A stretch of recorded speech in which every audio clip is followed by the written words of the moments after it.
చెప్పడానికి మేము కష్టపడే అందరం కూడా ఎవరైనా చెప్పడానికి. ఇంకోసారి ఇలాంటి పలిమాని మాటలు మాట్లాడారు రేవంత్ రెడ్డి గారు, మీ దిష్టి బొమ్మ కాదు, మిమ్మల్ని తెలంగాణ రాష్ట్రంలో లేకుండా చేస్తామని చెప్పి ఈ నిరుద్యోగ తరఫు నుంచి గట్టిగా హెచ్చరిస్తున్నాము. ఇంకోటి మాట్లాడుతున్నారు ఎక్కడ పడితే అక్కడ మేము ఉద్యోగాలు ఇద్దాం కావాలని ఆపుతున్నారు చెప్తారు. ఎవరు ఆపుతున్నారు? ఇంతమంది చూపించారు, ఒకసారి చూపించారు ఎంతమంది నిరుద్యోగులు బయటకు వచ్చి కొట్టుందే వాళ్ళ ఆవేశాలు కనబడతలేదా? మీరు దాచుకోవడం ఇంకేం చేస్తారు? మాకు సొయ్యి ఉందా? ఏమైనా మీద మా మీద సొయ్యి ఉందా మీకు?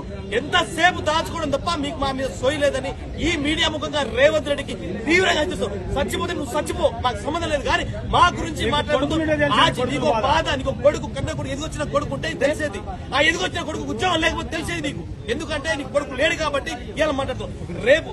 రేపు కనుక మాకు కనుక ఉద్యోగాలు పెంచకపోతే మాత్రం నీ కుర్చీ కాల్చడం పక్కా. చెప్పండి, మీరు చెప్పండి.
మేమందరం కలిసి ప్రకటిస్తున్నాం. అలాగే పోలీస్ స్టేషన్కి వెళ్లి అందరం మూకుమ్మడిగా రేవంత్ రెడ్డి మీద కేసులు బుక్ చేయడానికి పోతున్నా పోలీసులు ఇక్కడ అడ్డుకోవడం అనేది మేమందరం తీవ్రంగా ఖండిస్తున్నాం. వెంటనే మేము రేవంత్ రెడ్డి మీద కేసులు పెట్టడానికి పోలీసులు పర్మిషన్ ఇవ్వాలని విజ్ఞప్తి చేస్తున్నాం.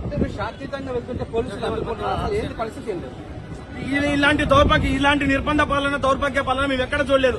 ఆ రోజు రేవంత్ రెడ్డి గారు గడీలు పగలగొట్టినా, నేను కంచెం తీసేసిన మాట్లాడిన రేవంత్ రెడ్డి ఏ నిరుద్యోగుల ద్వారా అధికారంలోకి వచ్చినని చెప్పిన రేవంత్ రెడ్డి ఈ రోజు ఇదే నిరుద్యోగులను పోలీసుల ద్వారా వంచడం అనేది, హింసించడం అనేది తీవ్రమైన హెచ్చరికగా మేమైతే పరిగణలోకి తీసుకుంటున్నాం.